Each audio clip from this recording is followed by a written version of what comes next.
إن الحمد لله نحمده ونستعينه ونستغفره ونعوذ بالله من شرور أنفسنا وسيئات أعمالنا من يهده الله فلا مضل له ومن يضلل فلا هادي له وأشهد أن لا إله إلا الله وحده لا شريك له وأشهد أن محمدا عبده ورسوله يا أيها الذين آمنوا اتقوا الله حق تقاته ولا تموتن إلا وأنتم مسلمون يا أيها الناس اتقوا ربكم الذي خلقكم من نفس واحدة وخلق منها زوجها وبث منهما رجالا كثيرا ونساء واتقوا الله الذي تساءلون به والأرحام إن الله كان عليكم رقيبا يا أيها الذين آمنوا اتقوا الله حق تقاته ولا تموتن إلا وأنتم مسلمون يا أيها الذين آمنوا اتقوا الله وقولوا قولا سديدا يصلح لكم أعمالكم ويغفر لكم ذنوبكم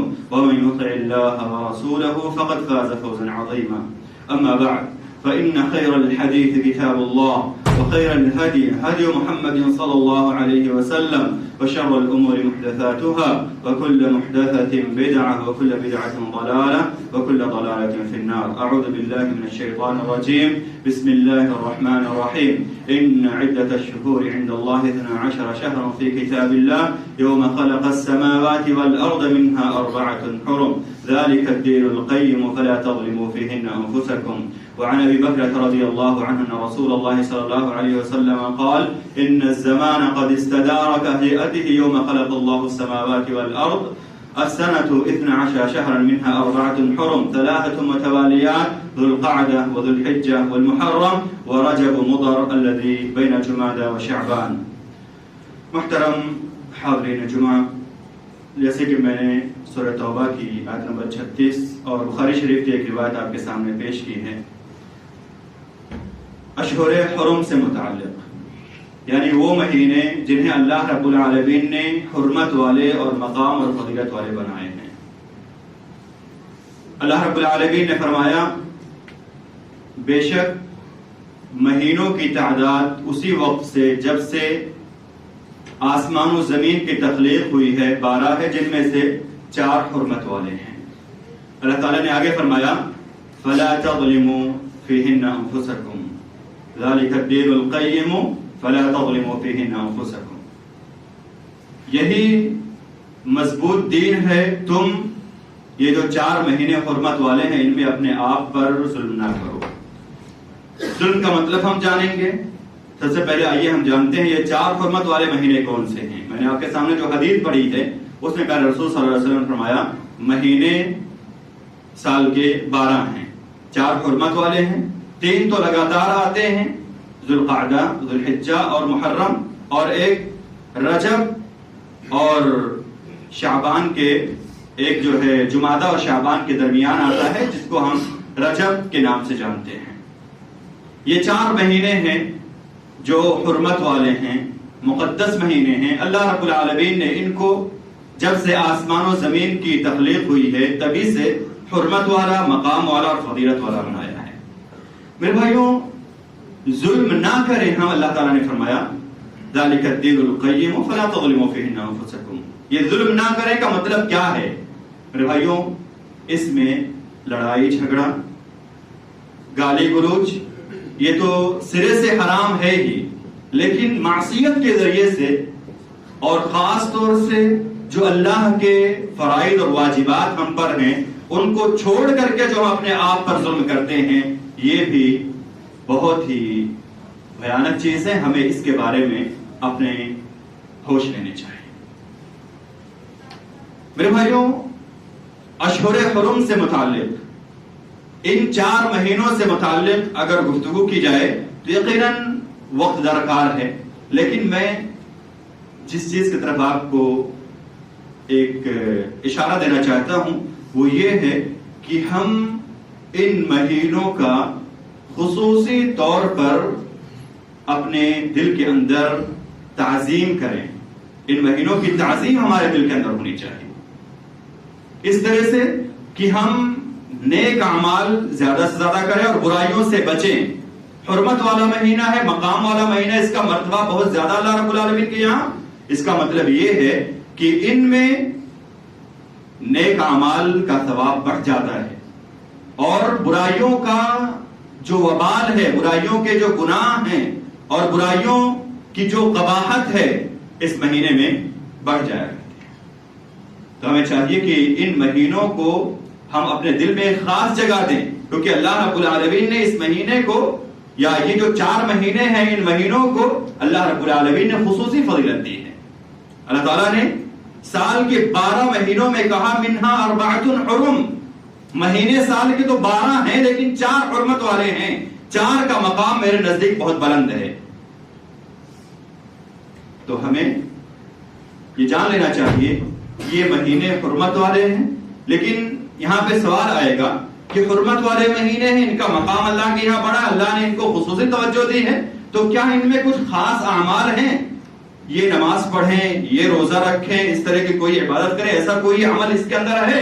میرے بھائیوں، اس کے اندر کوئی ایسا عمل نہیں ہے. لیکن ہاں، عمومی جو عبادات ہیں، ہم نماز بھی پڑھیں، ہم روزے بھی رکھیں، ہم زکوٰۃ بھی دیں، ہم اللہ تعالیٰ نے ہمیں طاقت اور استطاعت دی ہے تو حج کے لیے بھی جائیں، عمرہ بھی کریں، جو بھی نیک اعمال ہو سکتے ہیں ان میں ہم کریں. لیکن کوئی خاص عمل کہ یہ حرمت والا مہینہ اس میں کوئی خاص عمل ہو، ایسا کوئی عمل نہیں ہے. میں جس چیز کی طرف آپ کو لے جانا چاہتا ہوں وہ یہ ہے کہ فَلَا تَظْلِمُوا فِيهِنَّ أَنفُسَكُمْ، کہ لوگوں تم ان مہینوں میں اپنے آپ پر ظلم نہ کرو، اپنے نفسوں پہ ظلم نہ کرو. اس کا ایک معنی یہ بھی ہے، یا یہ ہی مراد ہے کہ ہم اللہ کی نافرمانی کر کے اپنے جو عبادات ہیں ان میں کوتاہی کر کے، اللہ نے جن کاموں کو کرنے کا ہمیں حکم دیا ہے ان میں کوتاہی کر کے ہم اپنے آپ پہ ظلم نہ کریں. میرے بھائیوں، آج کل افسوس کے ساتھ کہنا پڑتا ہے، اور یقیناً ہم اور آپ سبھی کوتاہ ہیں اس میں، کہ نماز فجر جو تمام نمازوں میں سب سے افضل نماز ہے، اس میں ہم بہت کوتاہی کرتے ہیں. حالانکہ یہ نماز وہ ہے جس پہ ہمارے دن بھر کے اعمال، دن بھر کے کاروبار کی کامیابی اور ناکامی کا دار و مدار ہوتا ہے. نماز فجر یہ ہے، اگر ہم نے نماز فجر پڑھ لی تو ہم اللہ کے ذمے میں آ گئے، اللہ کی ضمانت اور گارنٹی میں آ گئے، اور پورے دن ہمیں کوئی چیز نقصان نہیں پہنچا سکتی. اگر ہم نے نماز فجر کو باجماعت ادا کر لیا تو اللہ کی طرف سے ہمارے اوپر نگہبان ہوتے ہیں، نگراں ہوتے ہیں، کوئی ہمیں تکلیف دینے والا نہیں ہو سکتا. اگر کسی نے ہمیں تکلیف دی تو اللہ رب العالمین کے ہاں اس کی سخت پکڑ ہوگی. نماز فجر وہ نماز ہے میرے بھائیوں کہ اہمیت اس کی اتنی ہے کہ ہم اگر بیان کرنے لگ جائیں تو یقیناً کئی حدیثیں ہم سن لیں گے، اور ان حدیثوں کو ہم جب سنیں گے تو کہیں گے یار ہم نے کس چیز میں کوتاہی کی، ہم کس عبادت میں کوتاہی کر رہے ہیں، کون سی نماز ہم چھوڑ رہے ہیں. سب سے پہلی حدیث میں آپ کو سناتا ہوں. پیارے رسول صلی اللہ علیہ وسلم فرماتے ہیں، ابو موسیٰ اشعری رضی اللہ تعالیٰ عنہ راوی ہیں، کہ جس نے 2 ٹھنڈی نمازیں پڑھ لی وہ جنت میں داخل ہوگا. من صلی البردین دخل الجنہ. اور حضرت ابو زہیر عمارہ ابن رویبہ رضی اللہ تعالیٰ عنہ کی حدیث ہے، متفق علیہ روایت ہے، کہتے ہیں لن یلج النار احد صلی قبل طلوع الشمس وقبل غروبها. سورج کے طلوع ہونے سے پہلے یعنی فجر کی نماز، اور غروب ہونے سے پہلے یعنی عصر کی نماز جس نے پڑھ لی وہ جہنم میں جا ہی نہیں سکتا. ہم ذرا سوچیں کہ کیا ایک مومن کا اس سے بڑا کوئی ہدف ہو سکتا ہے کہ وہ جنت میں چلا جائے اور جہنم سے نجات پا جائے؟ اس سے بڑا کوئی ہدف ہمارا نہیں ہو سکتا ہے. جنت میں ہم داخل ہو جائیں، جہنم سے نجات پا جائیں، یہی اگر ہمارا ہدف ہے، اسی کو ہم ہدف بنا کے، نشانہ بنا کے چل رہے ہیں تو یقیناً ہم کامیاب ہیں. ورنہ یقین جانیے کہ ہم بہت بڑے خسارے میں ہیں. دنیا تو ہمیں مل جائے گی لیکن اللہ رب العالمین کے ہاں ہمارا جو مقام ہونا چاہیے مقام نہیں ہوگا. تو میرے بھائیوں، سب سے اہم فضیلت، سب سے بڑی فضیلت جو نماز فجر کی ہے وہ یہ ہے کہ نماز فجر کے پڑھنے سے ہم جنت میں داخل ہوں گے، جہنم سے بچ جائیں گے. میں نے آپ کے سامنے 2 حدیثیں پیش کی. ایک حدیث آئیے میں آپ کے سامنے اور پیش کرتا ہوں، اور اس حدیث کو سن کر نماز فجر کے لیے ہمارا شوق یقیناً بڑھنا چاہیے. پیارے رسول صلی اللہ علیہ وسلم فرماتے ہیں حضرت ابو ہریرہ کی حدیث ہے، کہتے ہیں کہ عصر اور فجر کی نماز میں جو رات کی ڈیوٹی کرنے والے، رات کے نام اعمال ہمارے لکھنے والے ہوتے ہیں، اور جو دن کے ہوتے ہیں، دونوں جمع ہوتے ہیں، دونوں فرشتے جمع ہوتے ہیں ہمارے ساتھ۔ نام اعمال لکھنے کے لیے اللہ رب العالمین نے فرشتے مقرر کیے ہیں۔ کچھ فرشتے دن کے اعمال لکھتے ہیں، وہ عصر میں چلے جاتے ہیں، اور عصر میں کچھ فرشتے آتے ہیں رات بھر ہمارے ساتھ، وہ فجر میں جاتے ہیں۔ عصر اور فجر میں دونوں جو ڈیوٹی والے فرشتے ہوتے ہیں وہ جمع ہوتے ہیں، ایک ساتھ ہوتے ہیں۔ جو دن بھر ہوتے ہیں وہ عصر میں چلے جاتے ہیں، جو رات بھر ہوتے ہیں وہ فجر میں چلے جاتے ہیں۔ اور جب اللہ رب العالمین کے پاس پہنچتے ہیں یہ فرشتے، تو اللہ رب العالمین ہمارے بارے میں خوب جانتا ہے، لیکن فرشتوں پر فخر کرنے کے لیے میرے بھائیوں اللہ رب العالمین فرشتوں سے پوچھتا ہے، اے میرے فرشتوں، تم نے میرے بندے کو کس حالت میں چھوڑ کے آئے ہو؟ میرے بندے کس حالت میں تھے جب تم گئے ہو، اور فلاں جب تم آئے ہو تو میرا جو بندہ ہے جس کے تم نام اعمال لکھنے کے لیے مکلف تھے وہ کس حالت میں تھا؟ اگر ہم نماز پڑھ رہے تھے اللہ کے ہمارا ذکر کیا ہوگا کہ جب ہم گئے تھے اے اللہ تب بھی نماز پڑھ رہا تھا، عصر کی نماز میں گیا تھا نماز پڑھ رہا تھا، جب میں فجر کی نماز میں آیا ہوں تب بھی نماز پڑھ رہا تھا۔ رات کا فرشتہ بھی یہی کہے گا، دن کا فرشتہ بھی یہی کہے گا۔ اللہ کے یہاں ہمارا کیا مقام ہوگا؟ اللہ رب العالمین جانتے ہیں ہمارے بارے میں، لیکن پھر فرشتوں پر فخر کرنے کے لیے اللہ تعالیٰ کہتے ہیں بتاؤ میرے بندے کس حالت میں تھے؟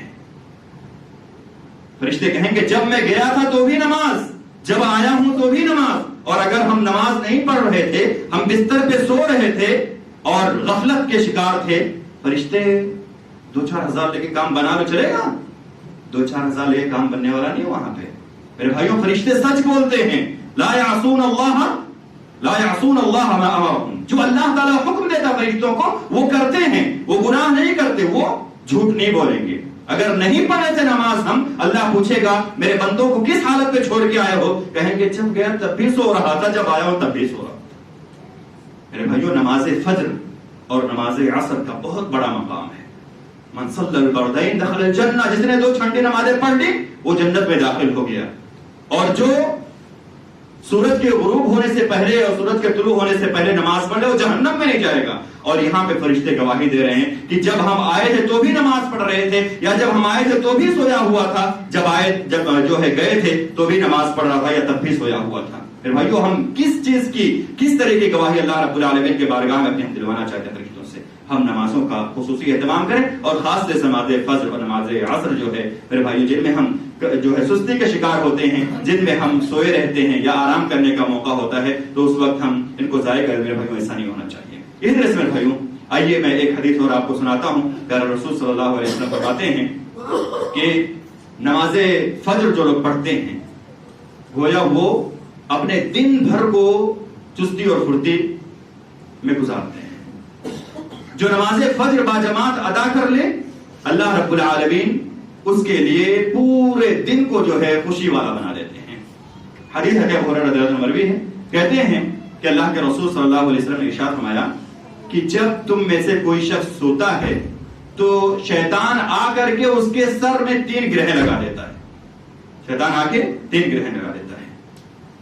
جب وہ صبح اٹھ کر کے سو کر اٹھنے کی دعا پڑھتا ہے، ایک گرہ کھلتی ہے، وضو کرتا ہے دوسری گرہ کھل جاتی ہے، نماز پڑھ لیتا ہے تیسری گرہ کھل جاتی ہے، اور وہ چست پھرت اور چاق و چوبند ہو کے زندگی گزارتا ہے۔ جس سے ملتا ہے کوئی سلام کرتا ہے، بالکل ہنسی کے ساتھ اور خوشی کے ساتھ منہ پر مسکراہٹ لیے ہوئے لوگوں سے ملتا ہے۔ اور جو شخص رات کو اٹھتا نہیں ہے، نماز کا وقت ہوا وہ سو رہا ہے، کوئی فکر نہیں ہے، وہ صبح جب اٹھتا ہے تو اس کے مزاج میں چڑچڑاپن ہوتا ہے۔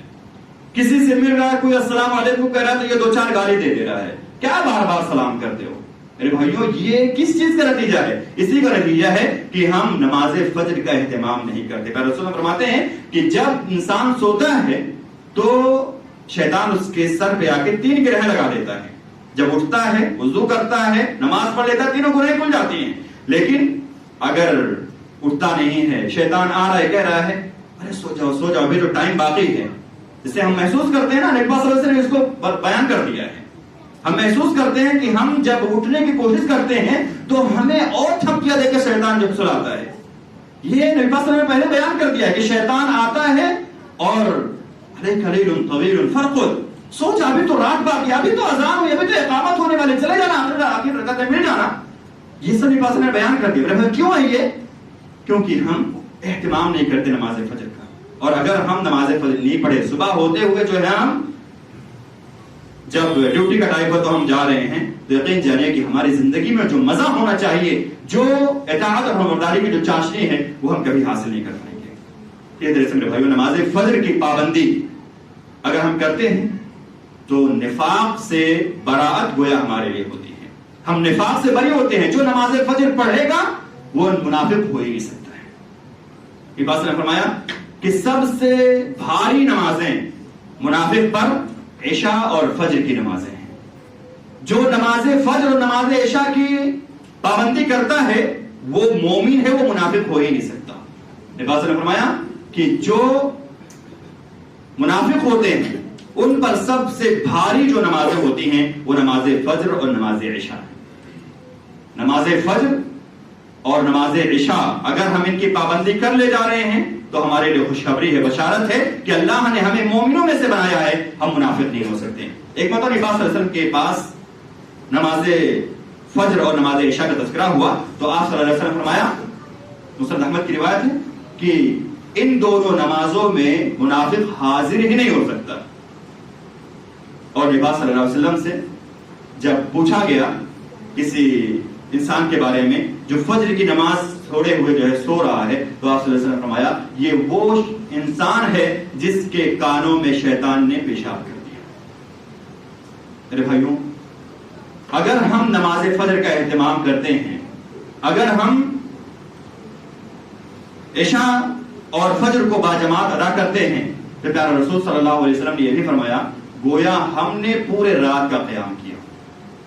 ہم نے عشاء کی نماز پڑھ لی 4 رکعت امام کے ساتھ میں, اور پھر جا کر کے ہم سو گئے, اور پھر فجر کی نماز جا کر کے 2 رکعت ہم نے پڑھ لی امام کے ساتھ میں. گویا پورے رات ہم قیام کر رہے تھے.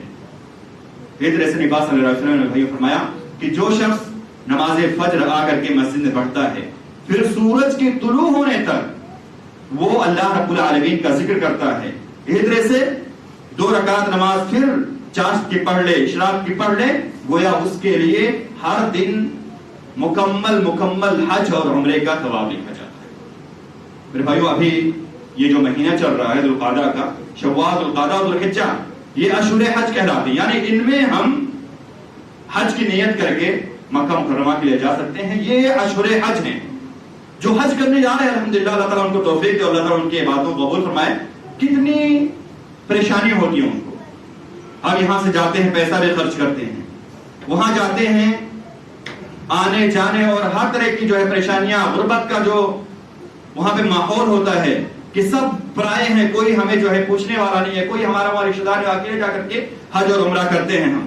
میرے بھائیوں, یہاں ہم مسجد میں صرف 1 گھنٹے کے اندر پورے حج کا ثواب, پورے عمرے کا ثواب مکمل ہم ہر دن لے سکتے ہیں. تو یہ نماز فجر کے اہتمام کا ثمرہ ہے, نماز فجر کے اہتمام کا نتیجہ ہے.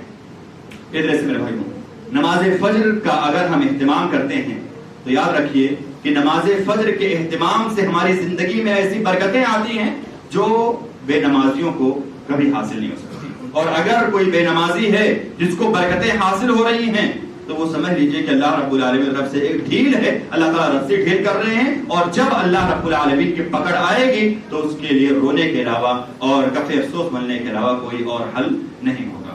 میرے بھائیو, نماز فجر کی بہت زیادہ اہمیت ہے. نماز فجر کے لیے ہمیں چاہیے کہ ہم خصوصی طور پر اپنے آپ کو تیار کریں. آج کل ہم اور بہت سارے لوگ یہ شکایت کرتے ہیں کہ ہماری آنکھ نہیں کھل پاتی ہے نماز فجر کے لیے. میرے بھائیوں, ہم ذرا غور کریں کہ ہماری آنکھ کیوں نہیں کھلتی. اس لیے کیونکہ ہمارے نگاہ میں نماز فجر کی اہمیت ہے ہی نہیں. نماز فجر کی اہمیت کہ جنت میں لے کر جائے گی, جہنم سے یہ نجات کا سبب ہے. ہم چست فرد رہیں گے پورے دن, اور ہر طرح سے جو احادیث میں وارد ہیں اس کے فضائل ہمارے ذہن میں اگر ہوتے میرے بھائیوں تو یقیناً ہم نماز فجر کے لیے ضرور آتے. میرے بھائیوں, نماز فجر کے بارے میں اللہ رب العالمین فرماتے ہیں, حدیث قدسی ہے, نبی صلی اللہ علیہ وسلم نے فرمایا کہ اللہ رب العالمین ایسے لوگوں پر فخر کرتے ہیں, ایسے لوگوں کو دیکھ کر فرشتوں پر فخر کرتے ہوئے کہتے ہیں, دیکھو میرا بندہ سو رہا تھا اپنے گھر والوں کے ساتھ تھا، نرم ملائم بستر پہ تھا، ادھر کوئی پریشانی نہیں تھی، لیکن جیسے اس نے حی علی الصلاۃ حی علی الفلاح کی آواز سنی، بستر کو چھوڑا، گھر والوں کو چھوڑا، مسجد طرف چل پڑا۔ اللہ رب العالمین ایسے لوگوں کو پسند کرتا ہے، اور جب ہم تاریکی میں چل کر مسجدوں کی طرف آتے ہیں میرے بھائیوں، یاد رکھیے اللہ رب العالمین نے ایسے لوگوں کے لیے مکمل نور کا وعدہ کیا ہے۔ اللہ کے نبی صلی اللہ علیہ وسلم نے فرمایا بشر المخشعین فی الظلمات بالنور التام یوم القیامہ، کہ جو لوگ تاریکیوں میں چل کر فجر کی نماز کے لیے جاتے ہیں مسجدوں میں، ان کو تم مکمل نور کی بشارت دے دو۔ میرے بھائیوں یقیناً نماز فجر کا اہتمام بہت ہی اہم ہے۔ نماز فجر کے اہتمام کے بغیر اگر ہم چاہیں کہ کوئی کامیابی ہمیں مل سکتی ہے، ہرگز نہیں مل سکتی۔ خاص طور سے ان سے پوچھیے جو کبھی نماز فجر کا اہتمام کر رہے کتنے خوش تھے، لیکن جب نماز فجر کا اہتمام انہوں نے چھوڑا تو طرح طرح کی پریشانیوں اور مصیبتیں ان پر آنے لگی۔ نماز فجر اور عام نمازیں اگر ہم پڑھتے ہیں میرے بھائیوں تو یقین جانیے کہ اللہ رب العالمین میں ایسی آسانیاں ہوتی ہیں، جیسے کہ میں نے پہلے بھی کہا ہے کہ گویا پوری دنیا آپ کی خدمت کے لیے بیٹھی ہو، لیکن اگر ہم نماز سے دور ہیں، گویا اللہ سے دور ہیں، تو ایسے لوگوں کے لیے اللہ رب العالمین جو بنے ہوئے معاملات ہوتے ہیں ان کو بھی ایسے الجھا دیتے ہیں کہ گویا اس نے کوئی تیاری ہی نہ کی ہو، یا اس نے کوئی اس کے لیے جو ہے آمادگی ذکر نہ کی ہو۔ میرے بھائیو ہمیں چاہیے کہ ہم تمام نمازوں کے بارے میں سوچیں، اور خاص طور سے نماز فجر کے بارے میں۔ اگر ہم نے نماز فجر کو پڑھ لیا تو یقین جانیے ساری نمازیں ہمارے لیے آسان ہو جائیں گی، اور اگر ہم نے نماز فجر کو نہ پڑھا تو ساری نمازیں جو ہے وہ تو ہماری ضائع ہو ہی رہی ہیں، یا ہم ان کو ضائع کر رہے ہیں۔ یقین جانیے کہ اللہ رب العالمین کے ہمارا کوئی مقام مرتبہ نہیں ہوگا، اور جس طرح سے پریشانی اور مصیبتیں ہماری زندگی میں آ رہی ہیں، یاد رکھیں میرے بھائیوں وہ پریشانی اور مصیبتیں بڑھتی جائیں گی۔ اور میرے بھائیوں اس دور کے اندر خاص طور سے ہمارے لیے جو ضروری ہے وہ یہ ہے کہ ہم اللہ رب العالمین سے جڑیں۔ آج چاروں طرف ہم دیکھ رہے ہیں فتنے ہیں، فساد ہیں، اور یہ زمانہ جو ہے فتنوں کا زمانہ ہے۔ جہاں بھی دیکھے فتنے، جہاں بھی دیکھے جو ہے ہم فتنوں ہی کے شکار نظر آتے ہیں۔ میرے بھائیوں اگر ہم اللہ رب العالمین سے نہیں جڑیں گے تو ہم گزشتہ قوموں کے بارے میں پڑھیں، گزشتہ قوموں کے بارے میں ہم سنیں، یقین جانیے ہم اللہ رب العالمین کے رشتہ دار نہیں ہیں۔ اللہ رب العالمین سے اور ہمارا کوئی نسب نہیں کہ اللہ تعالیٰ ہمیں عذاب نہیں دیں گے۔ اگر ہم اللہ رب العالمین سے دور ہوں گے تو اللہ رب العالمین میرے بھائیوں ہمیں خود سے دور کرتے ہیں۔ اور یہاں پہ ایک بات میں آپ کو بتا دوں، ہم کبھی کبھار یہ سوچتے ہیں یا کہتے بھی مجلسوں میں کہ میں تو نماز نہیں پڑھ پاتا، میں تو نماز نہیں پڑھتا ہوں۔ کبھی کبھار ہم ندامت کا اظہار کرتے ہوئے کہتے ہیں، اور کبھی کبھار یہ جملہ ہم فخریہ انداز میں کہتے ہیں۔ میرے بھائیوں یاد رکھیے اگر ہم نماز نہیں پڑھتے ہیں تو اس میں اللہ کا کوئی نقصان نہیں ہے۔ اگر ہم نماز کے لیے نہیں آتے، مسجد میں نہیں آتے، اس میں اللہ رب العالمین کوئی نقصان نہیں ہے، اس میں ہمارا نقصان ہے کہ اللہ رب العالمین کو آپ کا سر جھکانا پسند نہیں ہے، اللہ رب العالمین آپ کو خود سے دور کر دیا۔ اللہ رب العالمین ہم سب کو توفیق دے کہ ہم نمازوں کا اہتمام کریں، اور خاص طور سے فجر کی جو نماز ہے اس کے لیے ہم کبھی بھی پیچھے نہ ہٹیں، اور نماز فجر کا اہتمام ہم کریں گے تو یقین جانیے کہ اللہ رب العالمین تمام پریشانیوں کو ہمارے لیے آسان کر دیں گے۔ میرے بھائیوں میں کہہ رہا تھا کہ نماز فجر کے لیے ہم اٹھیں کیسے؟ نماز فجر کے لیے اگر ہم اٹھنا چاہتے ہیں تو اس کے لیے ضروری ہے کہ ہم جو فضائل ہیں نماز فجر کی، اور نماز فجر کو چھوڑنے والے جو لوگ ہیں ان کے سلسلے میں جو آپ صلی اللہ علیہ وسلم نے وعیدیں فرمائی ہیں ان کو اپنے ذہن میں رکھیں۔ اگر یہ چیزیں ہمارے ذہن میں ہیں تو جان لیجئے کہ ہم نماز فجر کے لیے اٹھ جائیں گے۔ اس طرح سے کچھ اسباب ایسے ہیں جن کو ہمیں اپنانا ہوگا، جیسے ہم الارم گھڑی وغیرہ لگا دیں، یا ہم جو بھی چیز ہو سکتی ہے اپنے گھر والوں کو جو ہمارے گھر میں اٹھتے ہیں نماز پڑھنے ان کو بتا دیں کہ ہمیں فجر کے وقت اٹھا دینا، اتنے بجے فجر کی نماز ہے، اٹھا دیں گے وہ۔ اسی طرح سے ہم کسی اپنے دوست سے بول دیں جو متقی اور پرہیزگار لوگ ہیں، جو علماء کرام، ان سے ہم جڑ کر کے رہیں۔ اگر ان سے ہم جڑیں گے تو یقیناً وہ 1 دن 2 دن 3 دن آپ سے پوچھیں گے، اس کے بعد آپ خود انشاءاللہ نماز پڑھنے کے لیے جانے لگ جائیں گے۔ اللہ تعالیٰ ہم سب کو توفیق دے۔ تو نماز فجر کے لیے اٹھنا اسی وقت ہمارے لیے میرے بھائیوں آسان ہوگا جب ہم نماز فجر کے چھوڑنے والے کے بارے میں یہ جانیں کہ کتنا وعید ہے۔ میرے پاس فرمایا کہ جو نماز فجر کو چھوڑ کر سویا رہتا ہے اس کے کان میں شیطان پیشاب کر دیتا ہے۔ اور پھر رسول صلی اللہ علیہ وسلم نے میرے بھائیوں فرمایا کہ جو لوگ نماز فجر نہیں پڑھتے ہیں، پھر رسول صلی اللہ علیہ وسلم کے بارے میں آتا ہے کہ آپ صلی اللہ علیہ وسلم نے ایسے لوگوں کے بارے میں فرمایا کہ میں چاہتا ہوں کہ میں ان پر جا کر کے ان کے گھروں کو جلا دوں۔ نماز جو چھوڑ کر کے بیٹھے رہتے ہیں گھروں میں، ان کے بارے میں نبی صلی اللہ علیہ وسلم کتنے رحیم تھے، کتنے رؤوف تھے. آپ صلی اللہ علیہ وسلم ایک جو ہے بے جان چیز پر رحیم تھے، ایک چوٹی پر، ہر چیز پر آپ صلی اللہ علیہ وسلم کی رحمت عام تھی. مگر آپ صلی اللہ علیہ وسلم نے بے نمازی کے بارے میں کیا فرمایا؟ میں چاہتا ہوں کہ میں کسی کو اپنی جگہ نماز پڑھنے کے لیے کھڑا کر دوں، وہ نماز پڑھائے لوگوں کو، اور کچھ لوگوں کو لے کر کے جاؤں جن کے کندھوں پر جو ہے لکڑی کے گٹھر ہوں، جاؤں ایسے لوگوں کو دیکھوں جو اپنے گھروں میں نماز چھوڑ کر بیٹھے ہوئے ہیں، ان کے گھروں پر ہم ان کے گھروں کو جو ہے جلا دیں اور ان کو ہم جو ہے آگ لگا دیں. میرے بھائی نبی صلی اللہ علیہ وسلم کی رحمت اور شفقت کو سوچیں اور آپ صلی اللہ علیہ وسلم کی اس وعید کو سوچیں. میرے بھائی یہ بھی پیارے رسول صلی اللہ علیہ وسلم کی رحمت ہی ہے، کیونکہ اگر ہم دنیا کے اندر عیش کر رہے ہیں، آرام کر رہے ہیں، پھر جہنم کے اندر ہمیں چلنا پڑے گا. اللہ رب العالمین ہمیں توفیق دے کہ ہم نمازوں کا اہتمام کریں. میرے بھائیوں تو نماز فجر کے لیے اگر ہمیں اٹھنا ہے تو ضروری ہے کہ نماز فجر کی جو چاشنی ہے، نماز فجر کے جو فضائل ہیں یا نماز فجر کے چھوڑنے پر جو وعیدیں ہیں ان کو ہم اپنے ذہن میں رکھیں. اس طرح سے ہم اسباب کو اختیار کریں جن اسباب کی وجہ سے ہم اٹھ پائیں اور ہم رات میں جلدی سوئیں، رات کو جاگے نہیں. اس طرح سے جو ہے ہم طرح طرح کے جو اسباب ہو سکتے ہیں نماز فجر کے لیے اٹھنے سے متعلق ہم ان کو اپنائیں. انشاءاللہ ہم نماز فجر کے لیے ضرور اٹھیں گے. اور نماز فجر میرے بھائیوں اگر ہم ضائع کرتے ہیں تو یقین جانیے کہ ہم کامیاب ہو سکتے ہیں، اور نماز فجر اگر ہم پڑھنے لگیں گے تو ہم کامیاب ہوں گے، کامرانی اور کامیابی ہمارے قدم بوس ہوگی انشاءاللہ. میرے بھائیوں میں بات کر رہا تھا اشہر حرم کی. حرمت والے مہینے جو ہیں ان میں ہمیں کیا کرنا ہے میں نے آپ کو بتایا کہ جو نیک اعمال ہم کر سکتے ہیں کریں، کوئی خاص عبادت نہیں ہے. لیکن نماز فجر سے متعلق ہم نے بات کی اور ہم نے بتایا آپ کو کہ ہم سستی کرتے ہیں، یقیناً ہم سے سستیاں ہو جایا کریں گی، غلطیاں ہو جایا کریں گی، ہم خطا کار ہیں، ہم اللہ رب العالمین کے گناہ گار بندے ہیں. میرے بھائیوں ہمیں چاہیے کہ جب ہم سے خطائیں ہوں، گناہ ہو، اللہ رب العالمین کے سامنے آ کر کے ہم روئیں. اللہ رب العالمین کا دروازہ کھلا ہو، اللہ رب العالمین توبہ کو قبول فرمائیں گے. میرے بھائیوں اللہ رب العالمین نے ہمیں پیدا کیا ہے تو مقصد ہے عبادت. ہم عبادت کریں، اللہ رب العالمین کے قریبی بن کے رہیں، اللہ رب العالمین کی قربت حاصل کریں، یہ اللہ رب العالمین کا بہت بڑا فضل ہے. لیکن اگر ہم سے غلطیاں ہو جاتی ہیں، خطائیں ہو جاتی ہیں تو نا امید ہونے کی ضرورت نہیں ہے. اللہ رب العالمین نے اپنے توبہ کے دروازے کو کھول رکھا ہے. اللہ تعالیٰ ہمارے توبہ سے اسی طرح خوش ہوتے ہیں جس طرح سے کوئی شخص کسی چٹیل میدان میں ہو، اس کا ذات راہ اس کے ساتھ ہو، سو گیا، اس کی ذات راہ کے ساتھ اس کی جو سواری کہیں چلی گئی اور پھر اچانک اس کے سامنے اس کی سواری آ جاتی ہے، زندگی کی رمق آ جاتی ہے، کس قدر وہ خوش ہوگا. اللہ رب العالمین اس سے بھی زیادہ خوش ہوتے ہیں.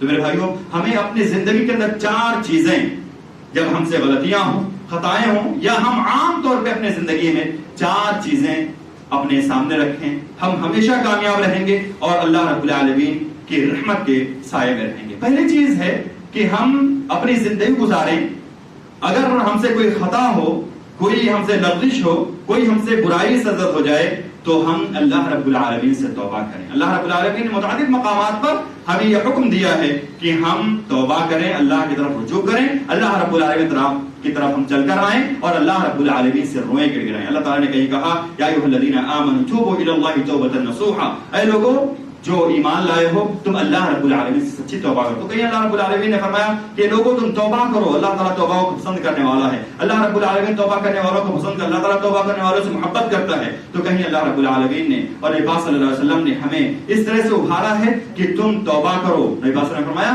تم توبہ کرو، میں دن میں 70 مرتبہ 100 مرتبہ توبہ کیا کرتا ہوں. میرے بھائی رسول صلی اللہ علیہ وسلم کی ذات کیا ہے ہم جانتے ہیں. حضرت معصوم نے 70 مرتبہ 100 مرتبہ توبہ کرتے ہیں. میرے بھائیوں ہمیں بھی چاہیے کہ ہم اللہ رب العالمین سے توبہ کریں اور اللہ رب العالمین سے روئیں گڑگڑائیں اور اللہ رب العالمین سے ہم قریب ہوں، اللہ سے دور نہ ہوں، ورنہ میرے بھائیوں ہمارا ہی گھاٹا ہوگا، ہمارا ہی نقصان ہوگا. اللہ رب العالمین توفیق دے کہ ہم توبہ کرتے رہیں اور استغفار کرتے رہیں. میرے بھائی یہاں پر یہ بات کی وجہ ہو جانا چاہیے کہ توبہ کرنا صرف گناہوں سے نہیں ہے، ہم نیک اعمال کرتے رہیں، نیک اعمال کریں تو بھی ہم توبہ کرتے رہیں. جیسے ہم نماز سے پڑھتے ہیں تو سلام پھیرنے کے بعد کیا کہتے ہیں؟ اللہ اکبر، استغفر اللہ استغفر اللہ استغفر اللہ.